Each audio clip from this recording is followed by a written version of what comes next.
For me, this story began when I woke up in the hospital, hooked up to some kind of medical machine, with a catheter in my arm and some tubes attached to it. At first, I tried to understand why I was in the hospital. What had happened?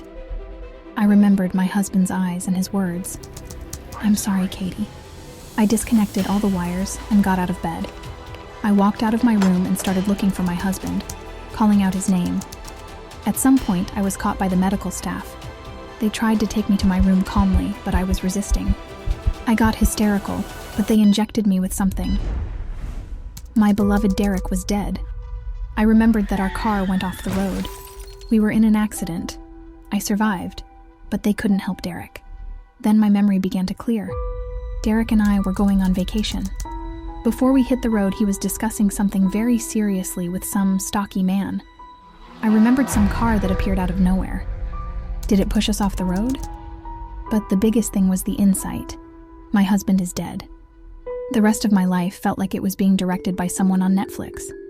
Discharge from the hospital, identification of my husband's body, funeral. Later I was allowed to see our car. It was hard to tell anything from it.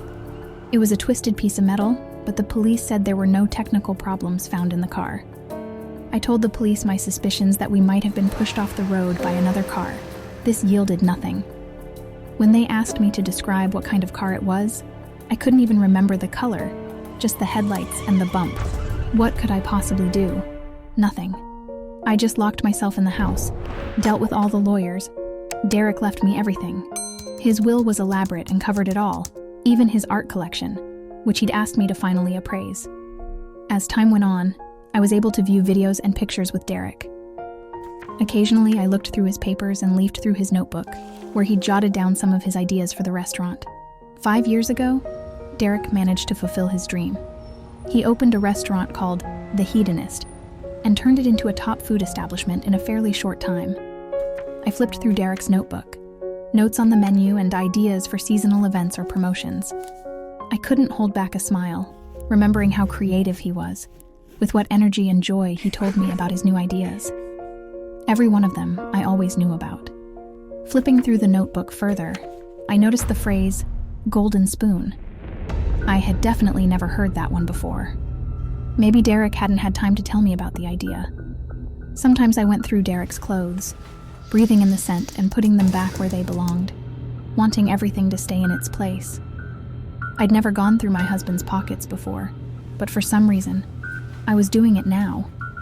Maybe I was hoping I'd find a message to myself in one of my pockets, but all I found was a receipt for dinner, apparently for 2 at the Lemur restaurant. Not to say I paid attention to it. Yes, I'd heard jokes about the Lemur, that it was the perfect place to bring a lover to. But Derek and I were doing well, weren't we?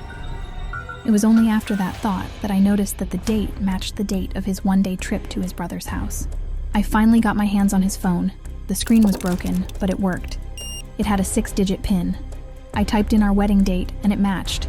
He put those digits everywhere. I opened the payment app and started looking for the date from the receipt. Derek had used his card to pay for a motel room on the outskirts of the town that day. Did you really have an affair? And why did I start digging even deeper into his phone?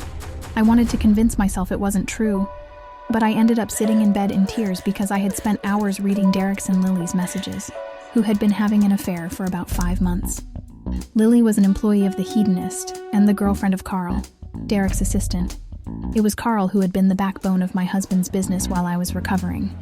Their last reports were that Derek was going to take me away on vacation for a few days, and Lily was fighting with him, expecting him to leave me soon. Derek responded calmly and explained that he wasn't going to leave me because he loved me, and their relationship was just a fling. In his voicemail, I found a nervous-sounding message from Carl, telling Derek that they needed to talk because he knew everything. I knew I needed to talk to Lily. If Carl was behind the accident, talking to him wasn't an option. The next day, I arrived at The Hedonist. Carl was very busy, but he took care of me, brought me coffee and lunch.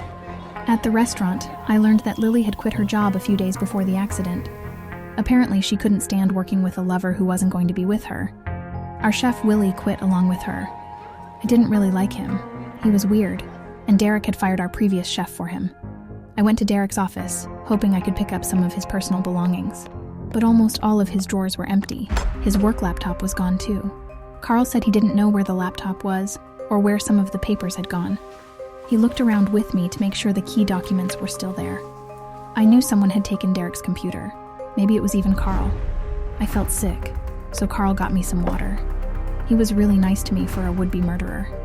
He also talked about how much he loved Lily and how our marriage had always been an example to him. Carl said he didn't want to rush things with Lily, but when I lost Derek, he realized that time was a value not worth losing.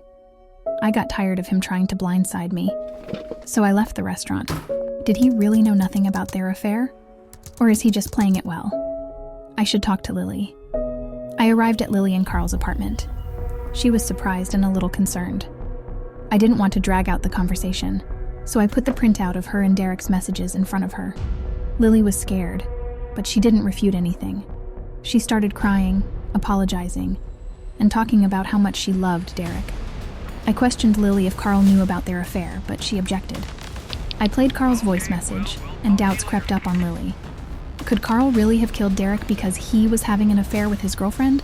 Lily seemed to read my mind, so she tried to convince me that Carl would never even dare to do such a thing. Lily studied my concerned face, took my hand, and started questioning me about whether I was sure there was another car there. "Maybe you're just having a hard time accepting the loss of him," she said. I felt bad, and quickly said goodbye and headed to my car. Along the way, I had to stop. Tears rolled down my face and the road got blurry. I was drinking a lot that night. I wanted to pack up Derek's things so they wouldn't bother my eye. Every single thing was a reference to his betrayal. I even started taking down his damn paintings. There was a small key attached behind one of them, and a sticker with an address on it behind the other one.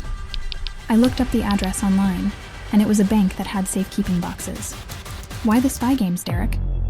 The next day, I was sitting at Derek's laptop. It was exactly what I picked up from the drawer at the bank. I found documents related to the Golden Spoon, which turned out to be some kind of service. The bills were cosmic. The clients were making insane payments. "You certainly weren't treated with caviar and foie gras," flashed through my mind. After all, even those delicacies couldn't have cost that much money. There was nothing in the tax records about the Golden Spoon as if it didn't exist at all. Derek had a guest list too. No names, or rather with some weird code names, along the lines of Warrior, Miss Oscar, Pear Tycoon. There was also a menu from Willie, where the dishes had some truly bizarre names. Since I'm far from a detective, the only thing I could come up with was to just look up our chef on the internet. So I came across a few articles about Willie, who had been in prison for 10 years. This case was a real scandal. He was linked to some poachers supplying rare animals to the tables of the rich. How could Derek hire a guy like that? Carl had to know something. Immediately after that thought, I guessed that his voicemail message could have meant not knowledge of cheating, but of this whole thing. I hid the laptop. I knew I shouldn't take it along. It wasn't too late. Carl should be home by now. So I went to see him and Lily. As I approached their apartment, I heard a strange noise, as if something had fallen and broken. I started knocking vigorously and calling out for Lily and Carl. Lily opened the door. She was in tears and really upset. Said she had told Carl about the cheating and they were fighting. She asked me to leave. The next day, Carl did not show up at the restaurant, and he did not answer his colleagues' calls. I tried to contact him too, but to no avail. Lily was the only one who could shed some light on the whole thing.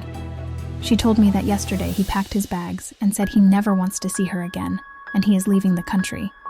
Lily started to apologize to me for all of this and started crying again, so I hurried to wrap up the conversation. I realized that, until we found a replacement for Carl, I would need to keep an eye on the restaurant. I was sitting in Derek's office when there was a knock on the door. It was our janitor, who had cleaned out Carl's office, and he had brought a box of things Carl hadn't picked up. In the box, I found Carl's passport. How can one leave the country or just travel without their passport? Besides that, the box had pictures, gifts, and diplomas. That day, I took the box to his sister. She didn't know where his brother was either. His sister was very upset because their mother was sick, and Carl helped a lot with the treatment and came to see his mother at least 3 times a week.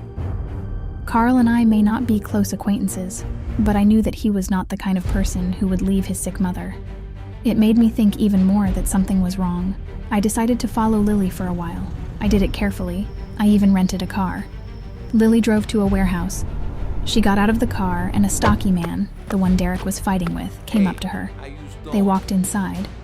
I got out of the car and carefully, hiding behind boxes and crates, made my way inside.